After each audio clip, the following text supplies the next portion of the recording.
Romans, nitajisomea Romans 6:16.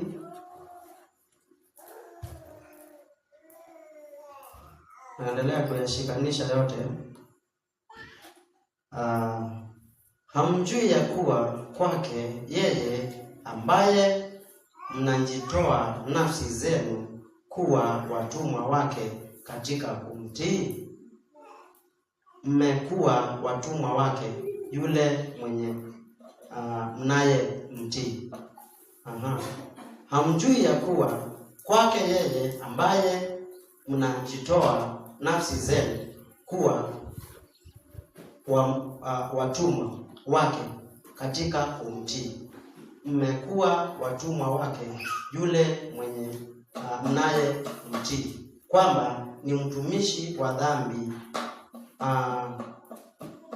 ni utumishi wa dhambi uletao mauti, au kwamba ni utumishi wa utii uletao haki.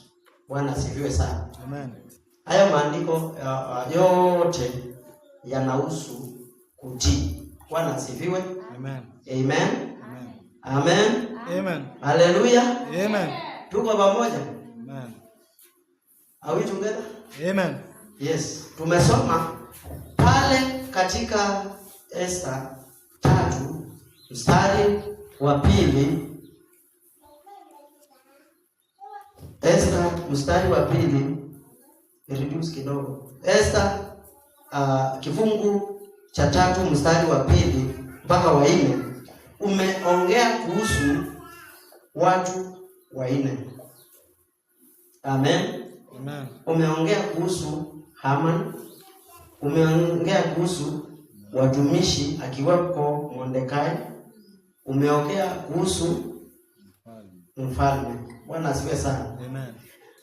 Ikasema ya kwamba wakati Haman ambaye alikuwa ni mdogo wa mfalme alipokuwa akitoka katika makazi yake anaingia ikulu mahali kuna mfalme, ilikuwa imetolewa amri ya kwamba walinzi waweze kuinama kwa kumheshimu. Bwana asifiwe sana. Amen. Kwa kumtii, kuonyesha kutii kwao. Bwana asifiwe. Amen. Na maandiko limesema ya kwamba wale watumishi wengine wakawa wanainama anapopita, anaenda shughuli zake, akirudi wanainama, anapita, anaenda shughuli zake. Bwana asifiwe sana. Amen. Na maandiko kulingana na vile imeeleza, haikuwa siku moja tu, zilikuwa ni siku kadhaa ambazo zilikuwa zimepita akiwa anapitia katika lile lango, na anapopita Mordekai yeye hakuwa anainama, hakuwa anainama kumtii yule kiongozi Amani. Bwana asifiwe sana. Amen. Mpaka ikafika wakati hata wale walinzi wengine wakaona ya kwamba hii jambo ni kama kwamba wao wamekuwa watumwa na kuna mwingine ambaye wanakaa pamoja na yeye, lakini yeye sio mtumwa. Bwana asifiwe sana. Amen. Mpaka wakasikia imewafinya mpaka katika mioyo yao, na wakageuka wakauliza yule Mordekai, nikuulize Mordekai, mbona uinami wakati mkubwa Amani anapopitia katika hili lango? Bwana asifiwe. Amen. Haleluya. Amen.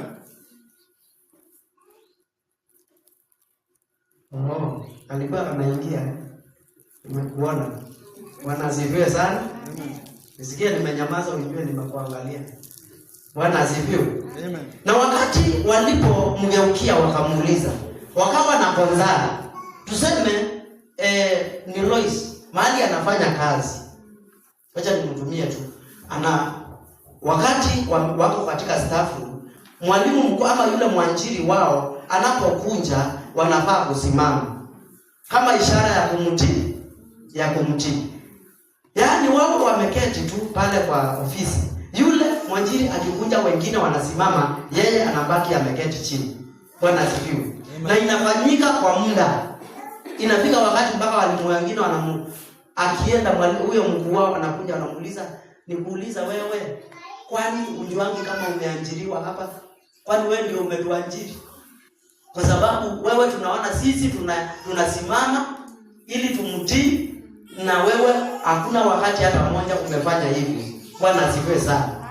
Maandiko yanasema ya kwamba Mordekai aliwajibu akawaambia, sio desturi yetu sisi Waisraeli ama Wayahudi kuinama kwa kumtii mtu. Sisi tunainama kumtii Mungu wa mbinguni. Bwana asifiwe sana. Amen. Haleluya. Amen. Na ile jambo likawa limewatia wasiwasi sana. Bwana asifiwe. Amen. Nayo maandiko katika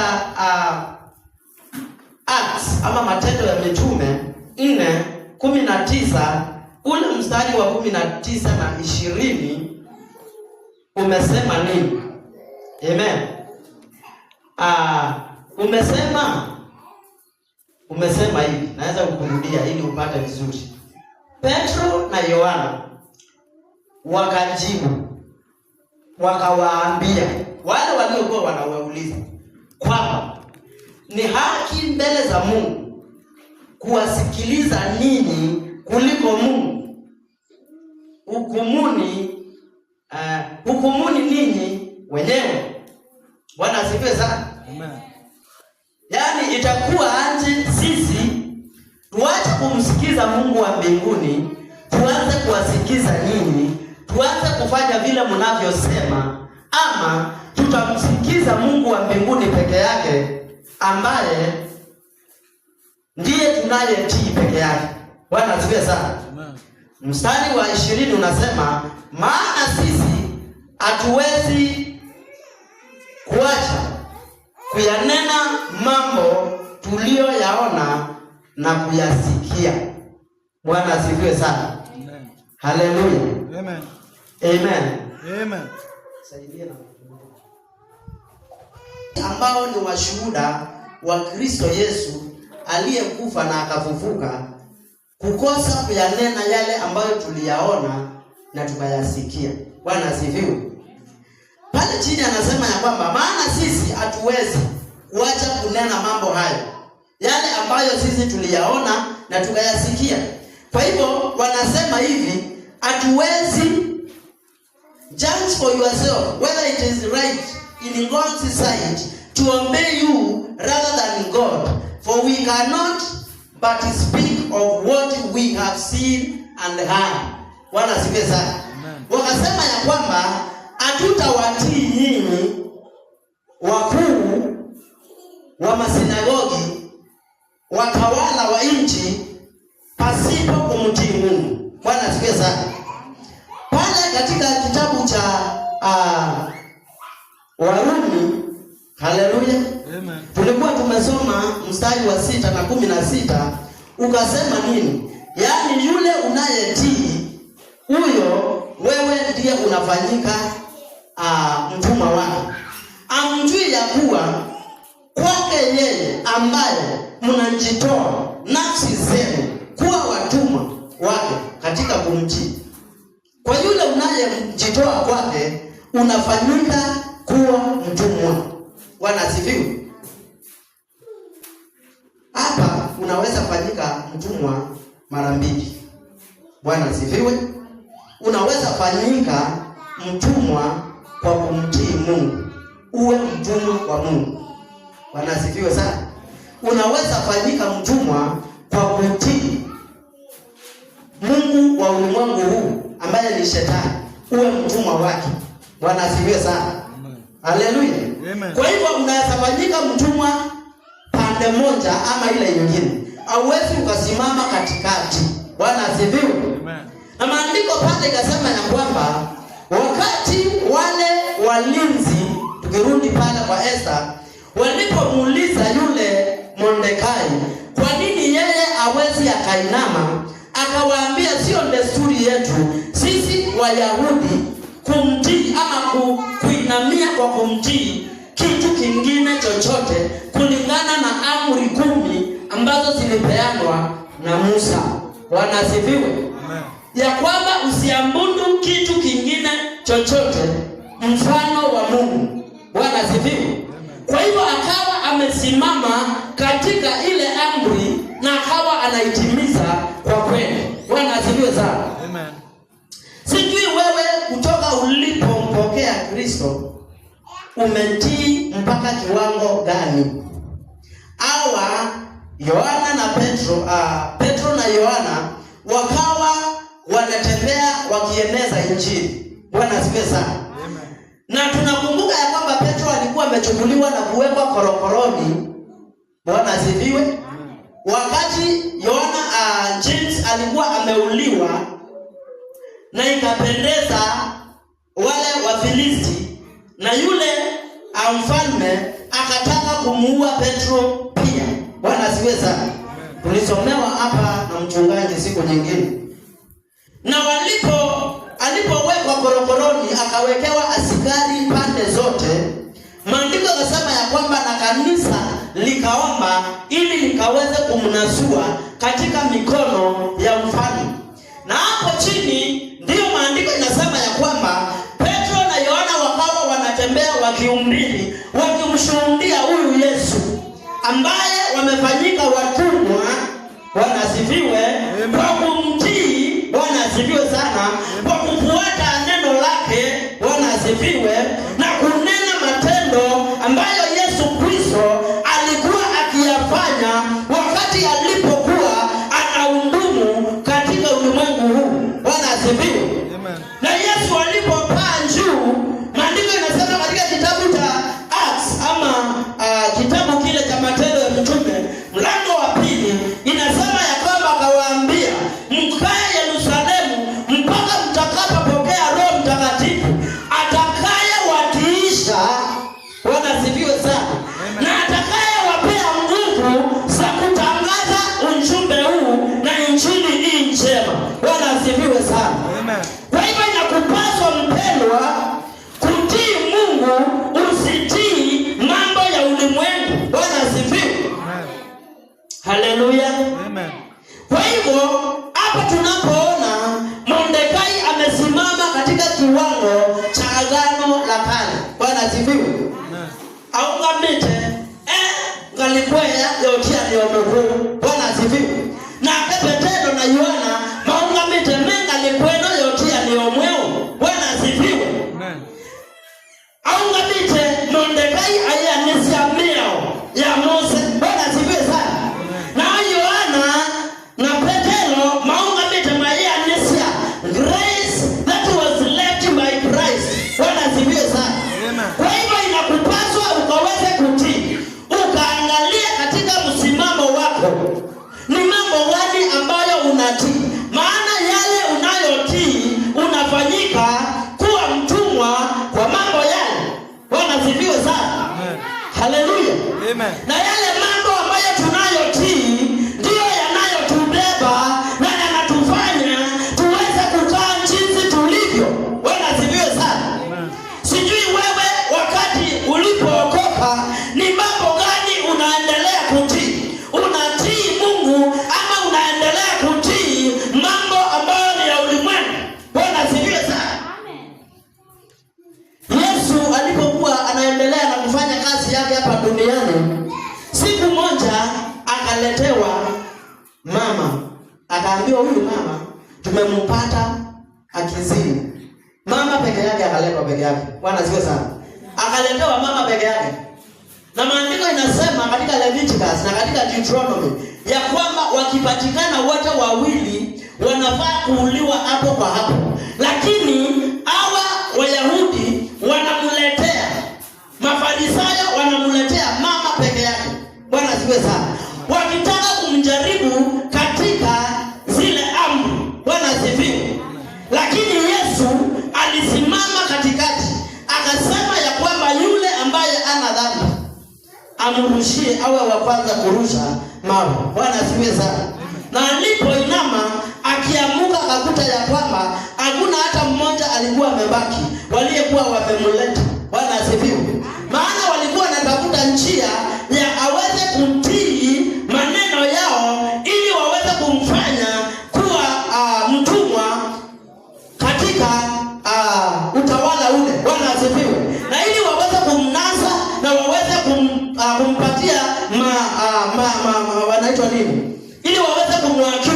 Bwana asifiwe.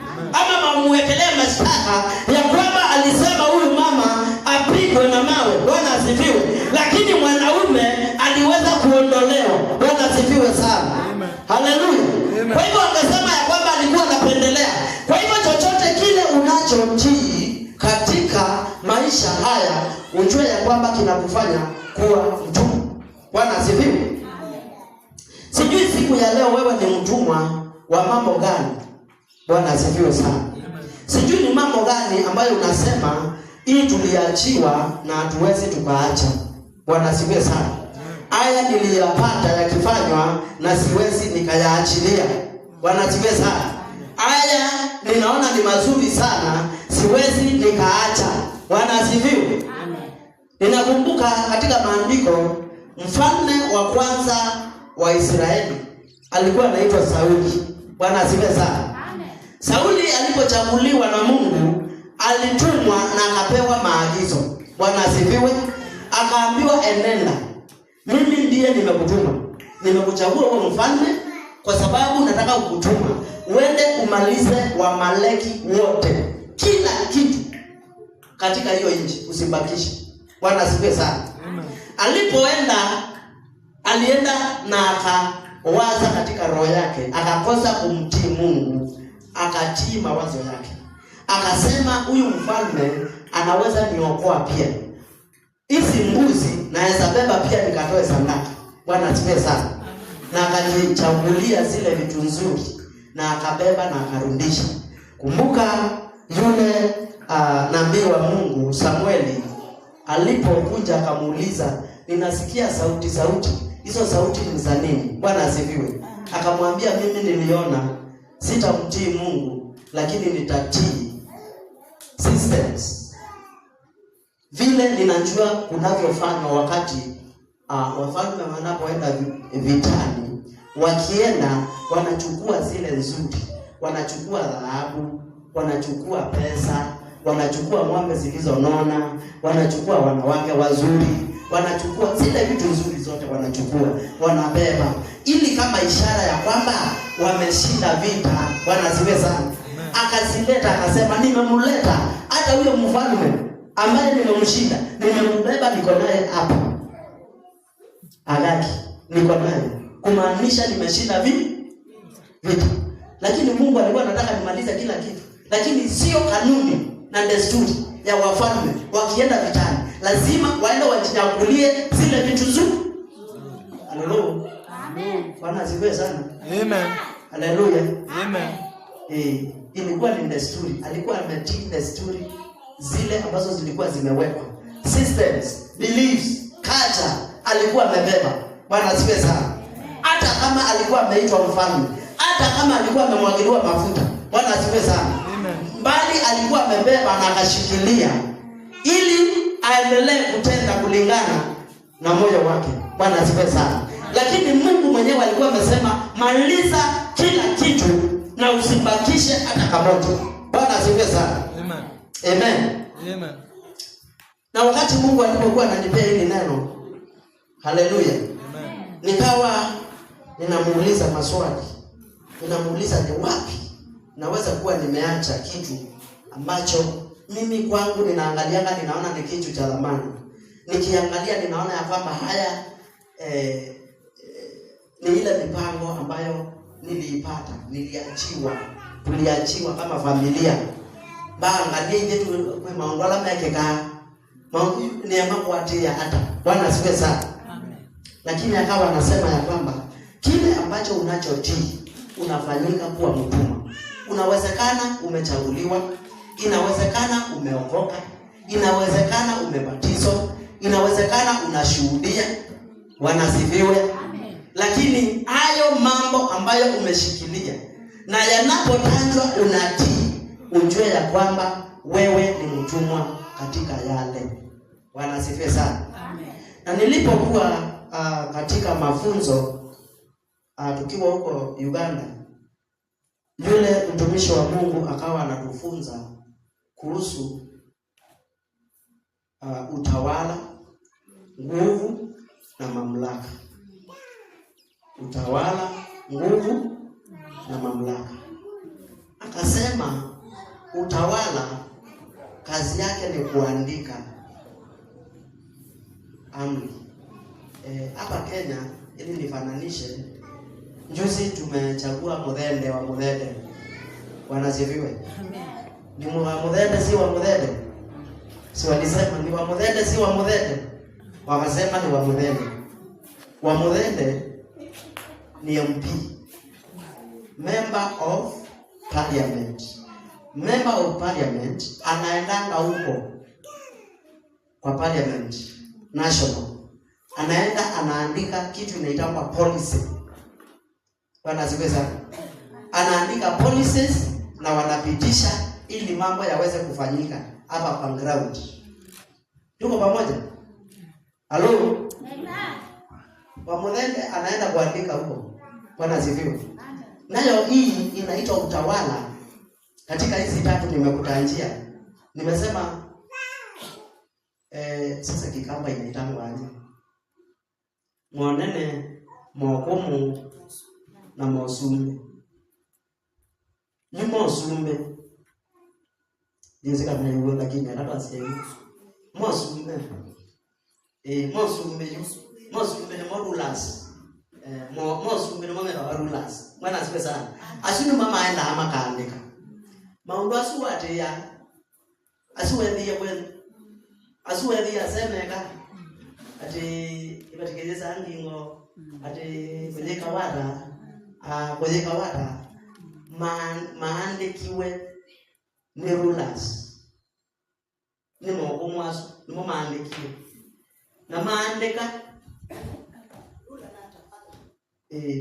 ya mutindi naweze pewa mbai hapa huko na mayoto.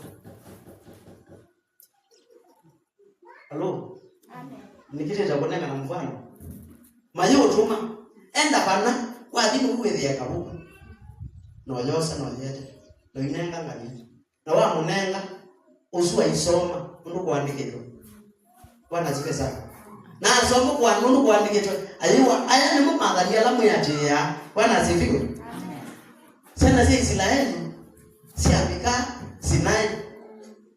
Halo. Amen. Paulo kwa mwanze wa ambatie na abia ne wa meoyana yekomi na oka agwete. Amen. Oka agwete ni awesu ni maimati kuma ebinda yuko inambe. Bwana asifiwe sana. Amen. Na nikenda mami ati eno mpaka megata mami adhikie ndo ati yake ndo adhikite. Bwana asifiwe sana. Hauwezi ukafuata kitu ambacho hautii. Inafaa utii alafu ufuate. Bwana asifiwe sana. Haleluya. Wewe siku ya leo unatii neno la Bwana? Unalitii? Mbona na wale watu wanatii neno la Bwana?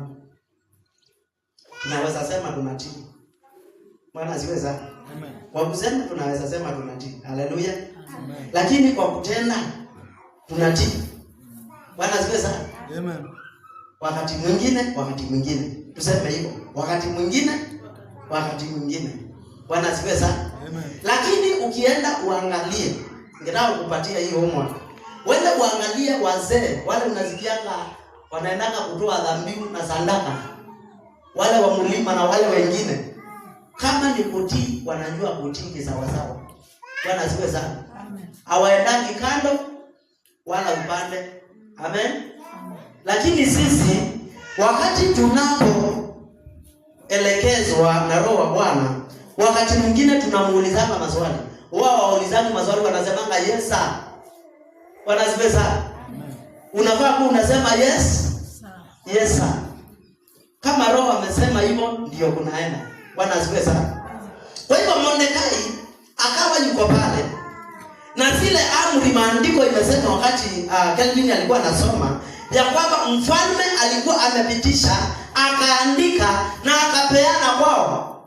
Kutoka siku ya leo, haya ndio mtakuwa mnafuata kuhusu amani, kuhusu mimi mfalme na wale wengine. Bwana asifiwe sana. Na ikawa ni routine ama ni kila siku yule amani anapitia pale, na inapaswa ya kwamba wale watumishi wainame mpaka apite alafu wasimame. Lakini ikaonekana Mordekai anasimama imara tu. Ainami wala ameketi tu, amekaa tu. Bwana asifiwe sana. Na wale wakaenda wakasema ya kwamba tutamwambia Amani, tutamshtaki huyu, maana yeye amejifanya hapo special kuliko sisi.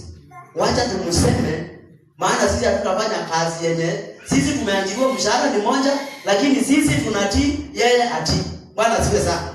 Na wakaenda pale kwa Amani, wakatuma representative, akaenda akamwambia Amani, unajua ya kwamba hapa kuna mtu mmoja tu ambaye hata sisi ametushangaza na hatujamuelewa na tujui itakuwa namna gani. Maana sisi unapopita kwa kawaida kulingana na amri ya mfalme tunafaa kuinama mpaka unapita alafu tunaamuka. Lakini kuna mmoja afanye hivyo. Na wakati utakuja kesho, sisi hatutaka kumwekelea, wewe pitia hapo na ujiangalilie. Inaonekana Amani hakukuwa na hiyo shughuli. Alikuwa tu anapita na maaskari wake pande na pande. Yeye ametazama pale mfalme kama ametokea kwa court ili wakutane. Bwana asifiwe sana. Kwa hivyo anaonekana alikuwa busy. Lakini hawa walipomwambia hivyo akataka kujua kama ni kweli. Bwana asifiwe sana. Alipopita ni kweli, akaangalia akaona ni kweli huyo jamaa ainami, akapita akaenda. Akapita tena akaangalia akaona ainami. Akapita tena akajua imekuwa hivyo. Akaangadhabika moyoni mwake. Bwana asifiwe sana. Na akasema kwa sababu mimi nimepewa cheo karibu na mfalme, nitakuonyesha vile nitakavyofanya na huyu Mordekai na watu wao wote wanaoitanishwa na yeye. Bwana asifiwe sana. Kurudisha kwa pastori kidogo tu.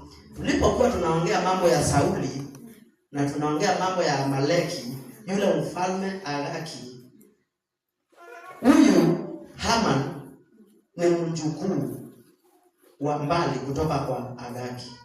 Bwana asifiwe sana. Huyu Mordekai ni mjukuu wa mbali wa Sauli, mfalme wa Israeli. Bwana asifiwe. Sasa hapa bado kumekuja kumbaki kuna watu wawili ambao mmoja alikuwa ameambiwa enda ukawamalize na akaokoa mmoja. Bwana asifiwe.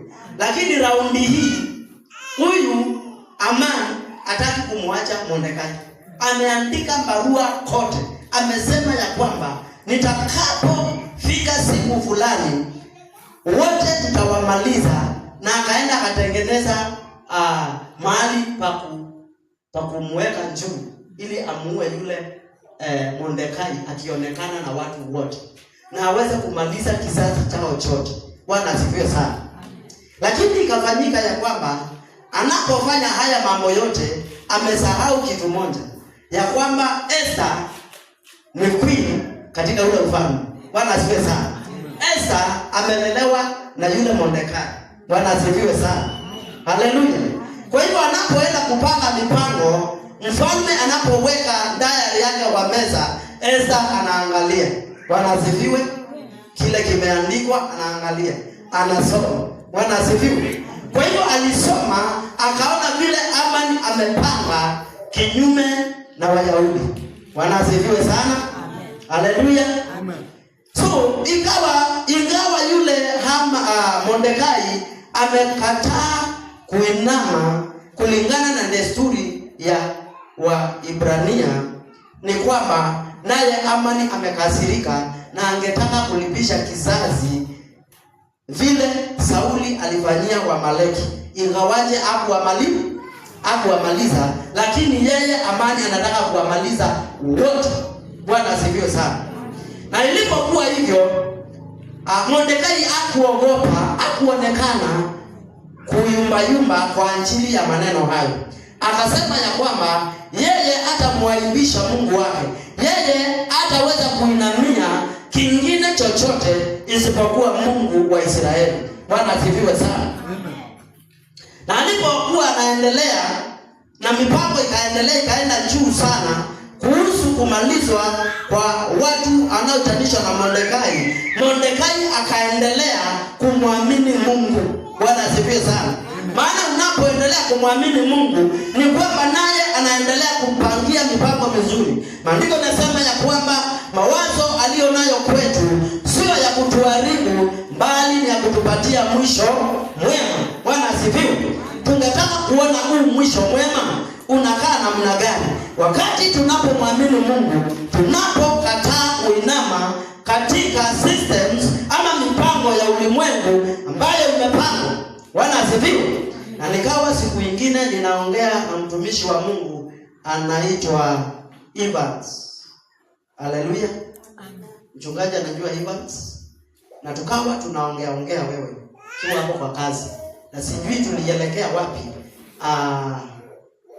Akaniambia mimi nimefanyisha ama nimeongoza watu wanaotaka kuoa watu kama 5 katika maisha yangu ya kufanyia Mungu kazi.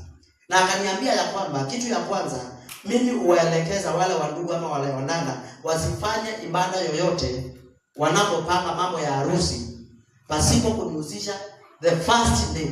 Ile step ya kwanza. Wasiponihusisha sitahusika. Maana wanapohusika ni kwamba watawekewa misingi ya kiunduile ama ya kidunia ile ambayo inafaa kufuatwa, na ikishafanyika kumbadilisha inakuwa ni ngumu. Bwana asifiwe sana. Kwa hivyo anafaa kuitwa siku ya kwanza wanapoenda. Mwanalo ambaye maana au tumando nienda kwa hapo. Nikaenda ni set system. Bwana asifiwe sana. Ili muweze kusema sisi ambao ni Wayahudi vile sisi tunavyofanya. Hatuwezi tukainamia amani. Hatutainamia amani. Hatutainamia miungu yenu na mipango yenu. Tutaenenda kulingana na mipango ya Mungu. Bwana asifiwe sana. Sijui ni mara ngapi umesema ya kwamba maito maziano mboitatu moito na maziano nenge kwa nini uza ukitio mpaka nenge nito haya. Bwana asifiwe sana. Ukitio mpaka nenge ukiwa mwitu nwe moto hawa. Nito udhitwe mwanenga adoni ukipambe otomena. Aimundu wotangie vitu atangie vitu tiwatu atangie lakini maondola meka wana mpaka tukata. Hello. Ebinda you are in a way to know about my friend. Or you with your way, Gombo. With your way out. Now we do a way out. As long as no one is as long as no one goes as long as no what you under the make way but it's this and day. Where we do a way Gombo, there's a time. And I go to me and I go up on another one out. I get on the manu. Then, man. Man, see what you want. Ulimpatia nafasi. Bwana asifiwe sana. As long as ulihusika, anaingilia hata kama ni kwa masikio hataki kujua. Maana wewe ni nyumba yake. Wewe ni mchafu. Na akitangatanga hii akitafuta nyumba, anasema nienda BDC tena, niombe ndolika. Na anaingia, anaanza kushiriki, anaanza kufanya mambo. Bwana asifiwe sana. Amen. Nenda soma Biblia ya Hebrews. Sitakaa sana. Hebrews 32 Hebrews 11:32-34, Hebrews 11:11, Hebrews 11 aibalania 11 usowa 32 mpaka 34. Yasiaje nami niseme nini tena? Maana wakati usinge nitosha kuleta habari za Gideoni na Baraka na Samsoni na Yeftha na Daudi na Samueli na za manabii. Haleluya. Ambao kwa imani walishinda milki za wafalme, walitenda haki, walipata ahadi, walifunga vinywa vya simba. Mstari wa 34. Walizima nguvu za moto, waliokoka na makali ya upanga, walitiwa nguvu baada ya kuwa dhaifu, walitiwa nguvu baada ya kuwa dhaifu. Walikuwa hodari katika vita, walikimbiza majeshi ya wageni. Wanasifiwe. Amen. Amen. Inamaanisha unapotii Mungu kuna mambo yanatendeka. Wanasifiwe. Amen. Hawa waliweza kumtii Mungu. Maandiko yanasema nami niseme nini? Huyu ni mwandishi wa kitabu cha Waebrania. Nami niseme nini tena? Maana wakati usinge nitosha kuleta habari za Gideoni. Gideoni ndiye aliyeweza kupigania wana wa Israeli kwa Wafilisti. Barak na Samsoni na Yeftha na Daudi na Samueli na za manabii. Bwana asifiwe sana. Hawa ni shujaa wa imani tunaosoma katika kitabu cha Waebrania. Bwana asifiwe sana. Amen. Wale ambao wakukubali kuinamia miungu. Bwana asifiwe. Amen. Danieli aliambiwa ya kwamba utakula nyama. Utakula kile chakula kinakuliwa na mfalme. Umunde. Ukewa wawe na sherehe na niyo ukete. Na niendo kuyati. Alo. Mboka niyo uwe veneza. Na mbokesu ni mboka na musumbe wa Kenya. Daniel. William. Oh, Daniel ndiye ndiye. Era bana. William. Oh, era William. William. Ukewa mbokesu wewe ndeni. Bwana asifiwe sana. Lakini roho Bwana anakuambia usikule kwa hiyo mboga, usiingie kwa hiyo sherehe. Niwaze. Na kia aiza Mungu kwa na mzungu wake.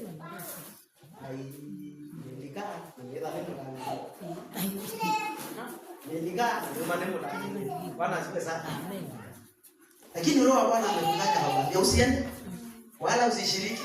Bwana asifiwe sana. Unaumiza Ngaimonya kwa ndani ya. Munde tu. Ai ni mudi. Kako munde ni mudi, wanabia kamendikane. Kako munde mwaka ni kwa maneno yako zikaleta mbele. Mungu tena uno kwa mwaka wako wapi adimu. Muka kwa manomo kwa maka sense. Mata wewe mama mama mimi ndio matema sisi. Ngaina kwa ndio mbele ameza. Nikana bebe bosi, bosi mwanga. Bebosi mwanga. Bana zipiwe. Bebosi mwanga. Pastor. Jiwele nikomana na mzungu wa Kenya na ni munenge kan. Yona ngizi zetu akajana mnya kwa manenga yona nenga ni zetu. Nyandi nenga ni zetu lakini leo na kadi nena yo. Beli hata lakini ni huyo lakini ndizi ni huyo hata lakini ni anengo nditu. Boye zie. Unusu yuko bana sipesa. Lakini roho Bwana amekataa. Wewe unataka kutii mawazo yako na yale mambo yanaendelea kwa wakati huo. Hizo sherehe unataka kutii. Unataka kujiona pale upigwe picha, angaikue nini, uonekane kwa TV, uonekane wewe ni mtu wa kuheshimiwa. Bwana asifiwe sana. Sema mimi ni mtumishi wa Mungu na ninalipa mahali pale. Na wale watumishi wengine wako. Kama wapanda sasa unanikataza. Na mimi hata sijawahi ingia tena. Siwaje tu niingie mara hii. Bwana asifiwe sana. Amen. Lakini nikuambia wakati utakapoingia mwisho wako utafika hapo. Bwana asifiwe sana. Amen. Mordekai hakuogopa. Hakusema, vile nimesemwa akipita mimi ni dynamo. Alisimama na kweli. Bwana asifiwe sana. So when you stand in righteousness, ingawaje utapitishwa mambo magumu. Ingawaje watu watakuangalia kwa macho mengine. Awazona okay. Hayo ndio basta tu. Kwani mafuta ulimwagiliwa watu wengine. Basta sasa ingira mwemeza hapo ndio kitu kingi. Yeye tuita yu. Asai maina wa maondola maile toneo. Bwana asifiwe sana. Amen. Acha niwaambie. Wasipewe. Bwana asifiwe sana. Wasipewe. Danieli alienda kutafuta Mungu siku ngapi? 3 akasema ninaomba. Bwana asifiwe sana. Kabla siku ya kufika ile waweze kuinama, nitaomba siku 3. Na akaomba sana. Na Mungu akamwambia usiiname. Na hakuinama. Bwana asifiwe sana. Mimi nangu ya watu nilikuwa mwanza. Wewe haunjainama. Na sio mfalme alikuwa na shida. Ni wale tu wengine wakasema sisi tulimuona hakuinama. Na yeye anaendanga ulisema asiombe kale kanyumba kale tu sisi tunamchungulia. Tuko na makamera vizuri zinaangalia na zilimurumurika vizuri saa 9 ya mchana tukamwona akiomba. Asubuhi tukamwona. Usiku tukamwona. Bwana asifiwe sana. Amen. Na sasa amekuja akakataa kuinamia. Bwana asifiwe. Amekataa kutii mfalme. Uishie milele. Walikuwa wanaambiwa waishi milele. Sasa hata hiyo kitu sijaishi kiwa. Hapa ilikuwa wakati ule ni kama alikuwa anafananishwa na Mungu ama ati anaambiwa ishi milele. Sijaisikia president anaambiwa ishi milele. Okay, inawezekana maana ufalme ulikuwa unakaa kwa familia moja na unaendelea. Wao wanasema ni milele. Ni milele. Bwana asifiwe sana. Na wakati alipopelekwa pale kwa simba zikiwa zimekatazwa chakula, akaingizwa pale, hakukuliwa. Bwana asifiwe. Amen. Maana ni Mungu. Bwana asifiwe. Amen. So na wewe unapomtii Mungu, kuna mambo fulani ambayo labda ulikuwa unaona ukitii maybe mambo yako yatabadilika. Lakini wakati utakapotii yale ambayo Bwana amekataa, hakuna jambo hilo ulikuwa unaona litafanyika, halitatendeka. Bwana asifiwe. Lakini kuna kitu moja utapata, ya kwamba utapata laana. Bwana asifiwe. Si Saulo alipata laana akakufa tu katika vita. Bwana asifiwe sana. Si aliangamia na yule Daudi akaweza kuinuliwa katika ufalme. Bwana asifiwe sana. Kwa hivyo wapendwa, ningetaka kuambia kitu moja. Kuna mambo mengi ambayo tunapitia katika maisha yetu ya kila siku. Na ndio maana utakuta ya kwamba enda uchunguze. Kwa nini wokovu wangu haukui? Kwa nini mimi sitoki kiwango kimoja kwenda kingine? Kile kiwango ningetaka kutumika ndani yake, niko na shida ya kutumika. Ninakuta kwamba ninawekewa limitation. Kila wakati kuna limitation. Bwana asifiwe sana. Enda uchunguze, waambie Roho wa Bwana, niambie vizuri ni wapi niliweza kufanya jambo nikakubaliana na mambo ambayo sio ya ufalme wa mbinguni. Bwana asifiwe sana. Amen. Maana wakati utakapo pinpoint hapo, wakati uliweza kuinamia miungu, ni kwamba utakapojua na utubu, ni kwamba Mungu atakurejeshea ule utukufu wake. Bwana asifiwe sana. Maana yeye ni Mungu ambaye ni wa haki na anatenda haki. Bwana asifiwe. Amen. Kwa hivyo tunaposimama kama Mordekai, tunaposimama katika imani, tunapomtii Mungu pasipo kumtii watu na mambo yaliyotengenezwa na watu, ni kwamba tutaweza kukumbalika kutumikia Mungu. Bwana asifiwe. Amen. Mungu ataweza kukumbali tukaweza kumtumikia. Tunaweza toa sadaka kwa siku nyingi. Tunaweza enda kwa kanisa kwa siku nyingi. Tunaweza kupiga makofi kwa siku nyingi. Tunaweza kuomba kwa siku nyingi. Bwana asifiwe sana. Lakini wakati tulipokubaliana na mambo ambayo hayamheshimu Mungu, hapo Mungu ndio aliachilia wewe tu. Lakini ukaona ni kama mnatembea na yeye. Bwana asifiwe sana. Wewe unasikia ni kama mnatembea na yeye, lakini hamtembei na yeye. Bwana asifiwe sana. Haleluya. Amen. Kwa hivyo tategemea kile unachotii, kile unachoinamia. Wewe ni mateka wa hiyo. Bwana asifiwe. Lakini Paulo akasema, mimi nataka kuwa mateka wa Mungu. Bwana asifiwe. Nataka kuwa mateka wa Mungu pasipo kufanyika mateka wa mambo ya dunia. Bwana asifiwe sana. Kwa hivyo wakati mwingi sisi tunafanyika mateka katika mambo ambayo tunafanya kila siku, ili tuweze kupendeza watu, ili tuweze kupendeza ukoo, ili tuweze kupendeza Kenya. Bwana asifiwe sana. Ili tuweze kuingiana na watu fulani ambao ningetaka kuwa katika grupu yao. Nisipotii hii, sasa unajua sitakuwa wa grupu, nitatolewa kwa grupu. Sasa nitakaa bila grupu ili niwe nimeokoka. Bwana asifiwe sana. Si ukae bila grupu. Nitakaa bila marafiki ili niwe nimeokoka. Si ukae bila marafiki. Bwana asifiwe sana. Kama hiyo ndio itafanya uweze kutimiza haki, wacha itendeke. Bwana asifiwe. Kama hiyo ndio itafanya iweze kutimiza ile haki, wacha itendeke. Itendeke. Bwana asifiwe sana. Kwa hivyo tunafaa kuavoid mambo yoyote ambayo sio ya kumheshimu Mungu. Tusikumbali katika maisha yetu. Tusikumbali kwa watoto wetu. Bwana asifiwe sana. Tusikumbali katika familia zetu. Maana hayo mambo ndio yataturudisha nyuma. Hayo mambo ndio yatafanya tusiweze kuona ufalme wa mbinguni. Kumbuka, hatuko hapa ili tuweze kupendeza watu. Bwana asifiwe sana. Haleluya. Amen. Tuibane kenda kwa kuendesha, atena kuendesha James. Ateni wangu ligetuni. Tafadhali. Keka Mordekai ni waisi akanendezi wa hamani. Oya weka ndina mia mondonge. Eba abetezi ngai. Bwana asifiwe. Kwa hiyo utegemea inamia anumeana. Au mtu ni muyani. Umunyandeni wa kianda chosume wetu. Bwana asifiwe sana. Ona Yesu wetu ni yanite ekupetanga ndeni wanziazi angai. Bwana asifiwe sana. Hiyo dhambi ndogo tu, hiyo kuinamia tu, kusema tu kuinama tu ni shida. Na mimi sitainama tena, nitainama leo. Bwana asifiwe sana. Hivyo tu unainama leo, hivyo ndio unakosa mbingu. Bwana asifiwe sana. Hivyo ndio unakosa baraka za Mungu. Hivyo ndio unakosa ushindi. Hivyo ndio unakosa ile consistency, ile nguvu ya kuendelea katika wokovu. Bwana asifiwe sana. Paulo wewe ulikanze. Bwana asifiwe. Amen. Haleluya. Waona ngali zikete nzeve. Yamba eka kwa eka sukuma. Bwana asifiwe sana. Amen. Wale wanajua hii magari ya sio hii ya saa hii. Ile ya manyo ya kusukuma hivi. Inasema kana wanekusiza nzeve, nekusiza ambao munye nzeve, eka munye nzeve. Bwana asifiwe sana. Wetu wa umma nzeve ni basta.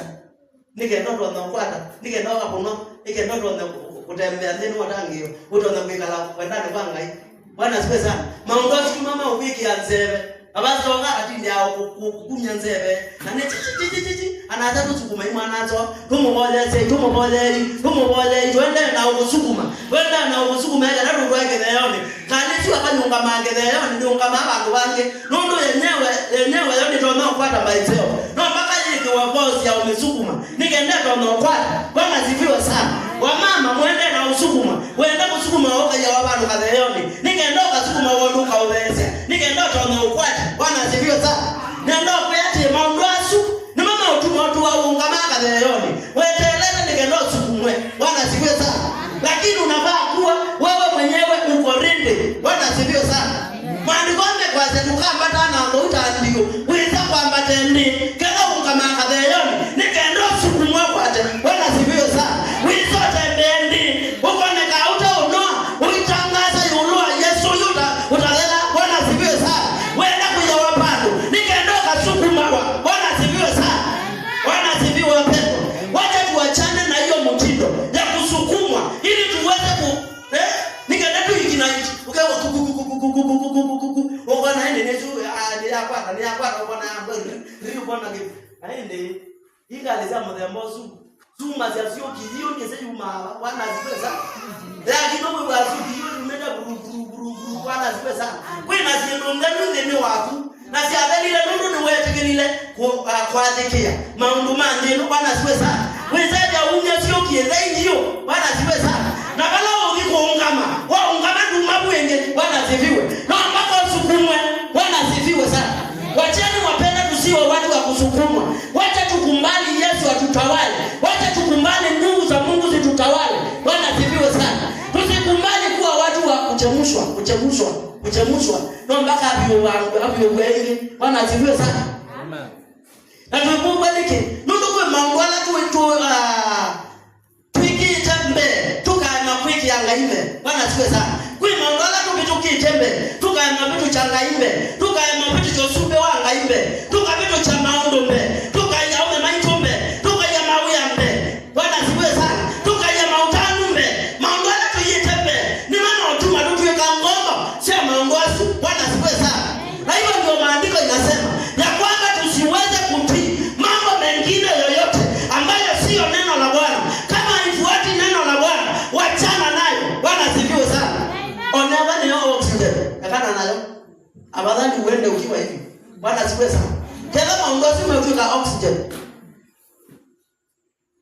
Na wana amate. Maongozi wana ametekela. Haleluya. Amen. Aituona kwa kabisa. Tuikuona kwa kabisa. Wewe ndio kote tu. Tuikuona kwa kabisa ndio hivyo. Na wapi kwa my friend. Haleluya. Wapi kwa haleluya. Amen.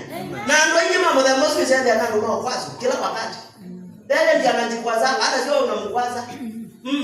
Leta ni chakizo wewe. Ni kwazwe. Ni kwaze. Bwana siku ai. Anazozumu mkwazie. Wewe unazozumu kwazete. Acha wewe. Nina ukwaza wewe already wewe wa ukwazi na. Tono already ndio wanzia ngai. Na ndio ikiita ngai. Bwana siku sana. Wewe wati yekelinde. Amen. Wenda nundu mwana mwenda kanisani. Bwana siku sana. Uka